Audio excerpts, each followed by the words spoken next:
حضرت علی ابن طالب نے فرمایا، انسان اپنی زبان کے پیچھے چھپا ہوتا ہے، جب وہ بولتا ہے تو وہ اپنے آپ کو ظاہر کر دیتا ہے۔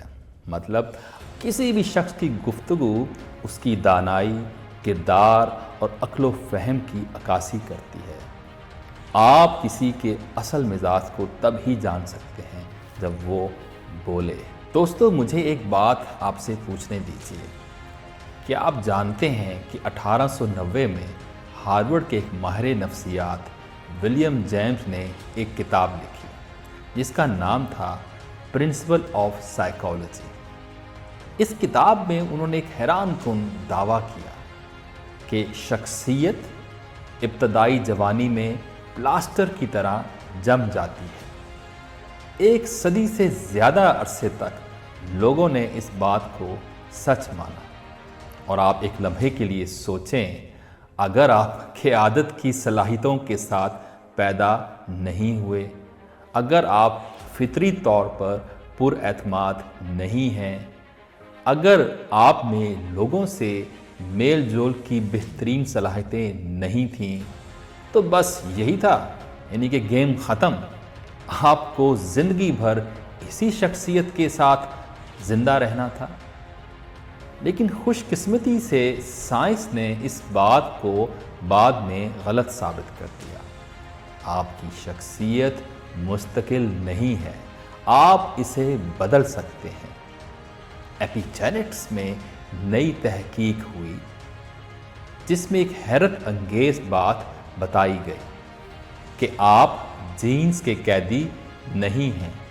آپ کا یہ رویہ حرفی طور پر آپ کے دماغ کو بیسیکلی بدل سکتا ہے۔ آپ کے لیے اس کا کیا مطلب ہے؟ آپ خود کو نئے سرے سے ڈھال سکتے ہیں۔ میں آپ کو ایک ذاتی مثال پیش کرتا ہوں۔ لوگ اکثر یہ سمجھتے ہیں کہ چونکہ میں ایک پبلک سپیکر ہوں تو میں ہمیشہ سے ہی ایکسٹروورٹ تھا، لیکن یہ بات غلط ہے۔ مجھے اپنے کام پر بہت محنت کرنی پڑی، اور میں جو آج ہوں وہ پہلے نہیں تھا۔ آج کے دور میں صرف ٹیکنیکل صلاحیتیں آپ کو زیادہ دور تک نہیں لے جائیں گی۔ اس بارے میں سوچیں، دنیا کو ٹیکنالوجی نہیں چلاتی، لوگ چلاتے ہیں۔ فیصلے کمپیوٹر نہیں کرتے، انسان کرتے۔ اور اگر آپ مؤثر طریقے سے جڑنے، تعاون کرنے اور بات چیت کرنے کی صلاحیت نہیں رکھتے تو آپ اپنے کیریئر اور کاروبار میں بہت سے مواقع سے محروم ہو جائیں گے۔ پروفٹ محمد نے فرمایا، بہترین لوگ وہ ہیں جن کی گفتگو بہترین ہوتی ہے، اور بہترین گفتگو وہ ہے جو لوگوں کو قریب لے آئے۔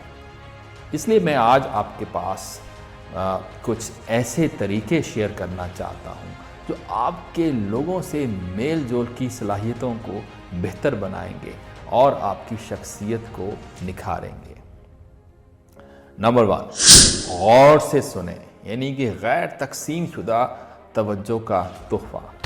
ایک ایسی دنیا جہاں ہر طرف توجہ بٹی ہوئی ہے، حقیقی سننا بہت کم ہو گیا ہے۔ آخری بار کسی نے آپ کو واقعی سنا، یعنی بغیر اپنے فون کو چیک کیے، بغیر بات کاٹے؟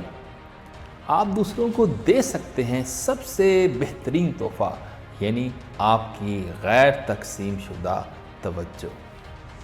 اگلی بار جب آپ کسی گفتگو میں ہوں تو ایکٹیو لسننگ کی پریکٹس کریں، سر ہلائیں، دہرائیں اور سوچ سمجھ کر جواب دیں۔ لوگ آپ کی زیادہ عزت کریں گے جب وہ محسوس کریں گے کہ انہیں سنا گیا اور سمجھا گیا ہے۔ مثلاً ایک کاروباری میٹنگ میں وہ شخص جو غور سے سنتا ہے اکثر سب سے زیادہ اثر انداز ہوتا ہے، نہ کہ وہ جو سب سے زیادہ بولتا ہے۔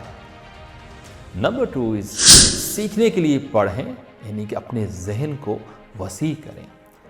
مارگریٹ فولر کا ایک مشہور قول ہے، آج ایک قاری، کل ایک لیڈر۔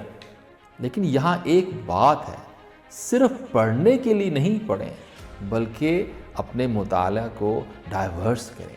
جب آپ فکشن پڑھتے ہیں تو آپ کا دماغ منظر نامے بناتا ہے، یہ مختلف حالات کا تصور کرتا ہے اور ہمدردی اور تنقیدی سوچ کو فروغ دیتا ہے۔ MRI اسکینر سے پتہ چلتا ہے کہ جب آپ فکشن پڑھتے ہیں تو آپ کے دماغ کے مختلف حصے روشن ہو جاتے ہیں اور ہمدردی اور تنقیدی سوچ کو وہ فروغ دیتے ہیں۔ مختلف موضوعات پر پڑھیں، تاریخ، مذہب، نفسیات، کاروبار، یہاں تک کہ فکشن بھی۔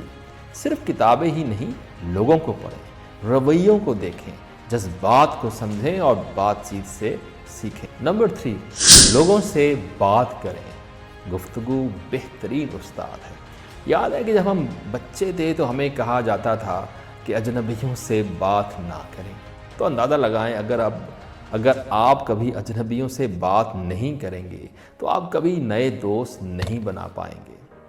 مثال کے طور پر اگر آپ لیڈرشپ میں ہیں، نیٹ ورکنگ میں ہیں اور مذاکرات کرنا چاہتے ہیں، آپ کتابوں سے نہیں سیکھتے، آپ کو حقیقی لوگوں کے ساتھ مشق کرنی ہوتی ہے۔ تو جتنی ہو سکے گفتگو میں شامل ہوں، شروع کرنا اور گہری معنی خیز گفتگو کرنا سیکھیں۔ نمبر 4، اپنے لہجے پر توجہ دیں۔ آپ کیا کہتے ہیں نہیں بلکہ آپ کیسے کرتے ہیں یہ معنی رکھتا ہے۔ کیا آپ نے کبھی محسوس کیا ہے کہ دوسرے شخص نے ضرورت سے زیادہ رد عمل ظاہر کیا ہو؟ ممکن ہے کہ آپ کے الفاظ نہیں تھے بلکہ آپ کا لہجہ تھا۔ NLP کا اصول ہے کہ مواصلات کا مطلب وہ رد عمل ہے جو آپ کو ملتا ہے۔ اپنے لہجے اور جسمانی زبان پر توجہ دیں، کیونکہ آپ کی کمیونیکیشن میں 70% آپ کی باڈی لینگویج ہے اور 30% آپ کے کانٹینٹس ہیں۔ اگر لوگ آپ کے الفاظ کو غلط سمجھیں تو غور کریں کہ آپ نے ایسا کیا کیا ہے۔ آپ مثال کے طور پہ اگر آپ یہ کہیں بہت اچھا کام کیا ہے تو یہ ایک طنزیہ لہجہ ہے، اور ایک مخلصانہ بہت اچھا کام کیا ہے میں بہت فرق ہے، حالانکہ کانٹینٹس ایک ہی ہیں۔ نمبر 5، میں کافی ہوں کا اقرار کریں۔ خود کی عزت دوسروں کی توجہ کھینچتی ہے۔ اگر آپ خود کی عزت نہیں کرتے تو دوسروں سے کیسے توقع کر سکتے ہیں؟ میرسا پیر ایک عالمی شہرت یافتہ تھراپسٹ ایک اقرار سکھاتی ہیں، اور وہ یہ ہے کہ میں کافی ہوں۔ اسے کہیں، اس پر یقین کریں اور اسے لے کے چلیں۔ مثال کے طور پہ لوگوں کو خوش کرنے کی کوشش آپ کو کبھی بھی حقیقی عزت نہیں دلائے گی۔ جتنی آپ اپنے آپ سے محبت کریں گے، دوسرے آپ کی طرف اتنا ہی زیادہ متوجہ ہوں گے۔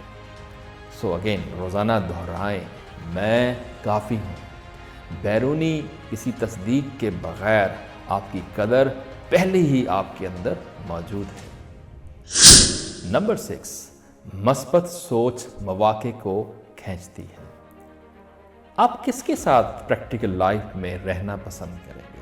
ایک مثبت سوچ والا شخص جو دوسروں کو بلند کرتا ہے، یا ایک شکایت کرنے والا شخص جو کمرے کی توانائی کو ختم کر دیتا ہے؟ مثبت سوچ پھیلتی ہے۔ لوگ فطری طور پر ان لوگوں کی طرف راغب ہوتے ہیں جو توانائی اور پرجوش ملتے ہیں۔